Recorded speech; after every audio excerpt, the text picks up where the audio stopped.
السلام عليكم. في الفيديو السابق شفنا la digestion وقلنا c'est l'ensemble des transformations que subissent les aliments lors de leur passage dans le tube digestif.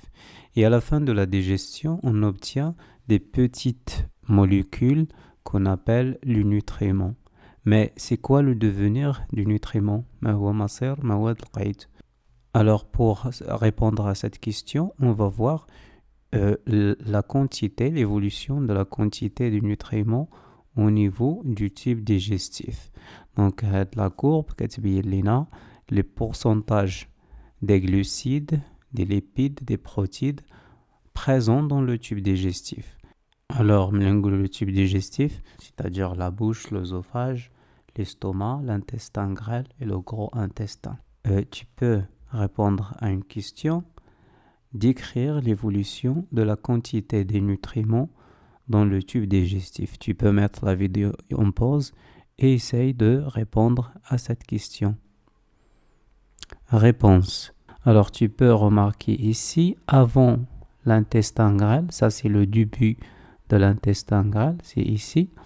Avant le début de l'intestin grêle, c'est-à-dire dans l'œsophage et l'estomac, le pourcentage des glucides lipides, comment il est? Il est constant à 100%. Mais lorsque les aliments arrivent dans l'intestin grêle, عندما تصل الأرضية إلى المعدة الدقيق تنخفض النسب تدريجيا. Donc les pourcentages, les quantités des glucides, lipides, protéines ou bien des nutriments commencent à diminuer progressivement. Donc ça c'est l'évolution. Donc on peut dire de 0 à presque 60 cm. Alors ici, la quantité de nutriments reste constante dans la bouche, l'œsophage et l'estomac. Mais dans l'intestin grêle, les pourcentages diminuent progressivement dans l'intestin grêle. Ça, c'est la description de l'évolution des quantités de nutriments dans le tube digestif.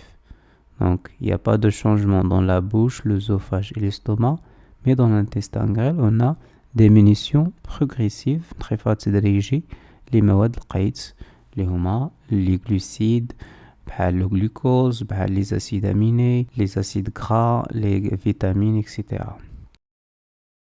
Donc, le taux des nutriments est constant dans la bouche, l'œsophage, l'estomac, mais il diminue progressivement tout au long de l'intestin grêle. Ça, c'est la description de l'évolution des concentrations du nutriment. Mais pourquoi la quantité de nutriments diminue dans l'intestin grêle? Donc, pour répondre à cette question, on va voir qu'est-ce qui caractérise l'intestin grêle. Donc, l'intestin grêle, c'est un cylindre de 7 à 8 mètres de longue où se forment les nutriments. Les grosses molécules comme l'amidon, les protéines, les lipides se transforment complètement en nutriments. On va voir ces nutriments, on va voir pourquoi ils diminuent dans l'intestin grêle. Tu peux observer cette image de l'intestin grêle qui nous montre que cet organe est riche en vaisseaux sanguins ici et vaisseaux lymphatiques.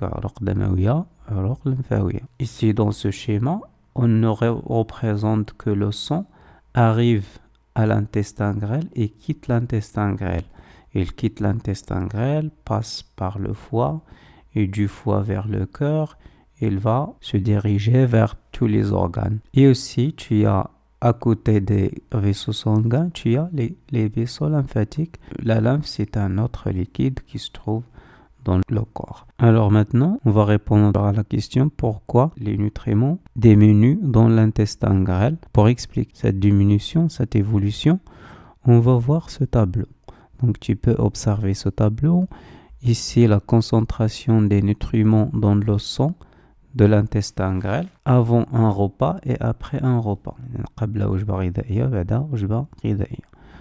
Par exemple, si on prend le glucose avant le repas, on a 0,8. Mais après le repas, il est de 2 à 2,5 grammes par litre. Les acides aminés augmentent. Les acides gras aussi augmentent dans le sang après un repas.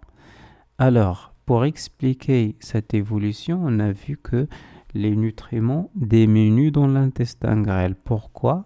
Parce que ces nutriments, ils augmentent dans le sang. Ils augmentent dans le sang, c'est-à-dire passent de l'intestin grêle vers la circulation sanguine ou la circulation lymphatique. C'est pour ça que on passe de 0,8 à 2 ou bien à 2,5 pour le glucose, bien pour les acides aminés de 0,5 à 15 grammes par litre, de 4 à 7 grammes d'acides gras à 20 grammes après le repas. Donc pour comprendre ça, pourquoi on a le passage du nutriment dans l'intestin grêle, on va voir maintenant les caractéristiques de l'intestin grêle. Ici, c'est un schéma de l'intestin grêle qui nous montre que l'intestin grêle est riche en vaisseaux sanguins et vaisseaux lymphatiques. La paroi interne de repli, طيات فيها طيات في الغشاء الداخلي للمعدة الدقيق. سنرى دور هذه الطيات. تكبير هذه الطيات نلاحظ بأن هناك طيات كنسميوها غيبلي، وهذه الطيات تتكون بدورها من طيات أخرى اللي كنسميوها دي فيلوزيتي، خملات، وكل خملة chaque vélosité est composée de micro-vélosités. Donc ça c'est هذه هي la réplique composée de vélosités. Ces vélosités sont composées de micro-vélosités. Le schéma de la vélosité, الخمل المعوية. La vélosité est composée d'une seule couche de cellules, l'épithélium intestinal. Sur cet épithélium, on trouve des vaisseaux sanguins, les vaisseaux lymphatiques. Ça, c'est un vaisseau lymphatique en blanc. Et cette vélosité est composée également de microvélosités. Microvélosités au niveau de la membrane de la cellule. Donc, les replets composés de vélosités et les vélosités sont composées de microvélosités. Tous ces replets augmentent la surface de l'intestin grêle. Donc ça, c'est un schéma qui nous montre tout ça. Tu as l'intestin grêle, c'est un cylindre. Sa paroi interne, des replis. Chaque repli est composé de vélosités. Donc la vélosité. Et chaque vélosité contient une seule couche de cellules. Et chaque cellule contient des microvélosités. Donc on va voir qu'au niveau de la vélosité, on a le passage des nutriments de l'intestin grêle vers le sang. Donc on va voir maintenant la structure de la vélosité. Donc ici tu as les cellules qui forment des microvélosités par leur membrane ici, et ça c'est une vélosité. Chaque vélosité contient des vaisseaux lymphatiques en jaune et des vaisseaux sanguins en rouge et en bleu. Au niveau de cette vélosité, on a le passage des nutriments vers le sang et la lymphe. Et ce phénomène, on l'appelle absorption intestinale ou là l'imtisas al-ma'awi. Alors les vélosités, tu les as ici. Les nutriments passent par les vélosités vers le sang et la lymphe. Donc ça c'est le passage du nutriment vers le sang et la lymphe au niveau de la vélosité. Donc au niveau de la vélosité, on a le phénomène de l'absorption intestinale. Tu as ici un très grand nombre de vélosités. Et ces vélosités augmentent la surface de l'absorption des nutriments. C'est presque 250 mètres carrés. Maintenant, on va résumer toutes les caractéristiques de l'intestin grêle. On a dit que l'intestin grêle d'abord est riche en vaisseaux sanguins et lymphatiques. Donc les vaisseaux sanguins et lymphatiques absorbent le nutriment. على مستوى الشعيرات الدموية، العروق الليمفاوية يتم امتصاص مواد القيد. La paroi interne est composée de replis, طيات. كل طية مكونة من خملات فيلوزيتي، وكل خملة مكونة من خملات مجهرية ميكروفيلوزيتي. هاد طيات أو الخملات سواء مجهرية والأخرى كلها تزيد من مساحة امتصاص مواد القيد. Donc il augmente la surface de l'absorption.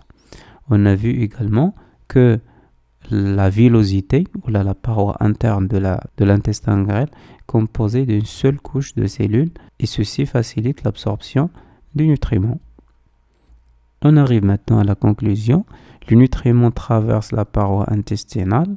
Ce phénomène, on l'appelle l'absorption intestinale, pour être absorbé dans le sang et la lymphe qui les transporte vers tous les organes. Donc les nutriments qui passent vers le sang va les transporter vers tous les organes du corps.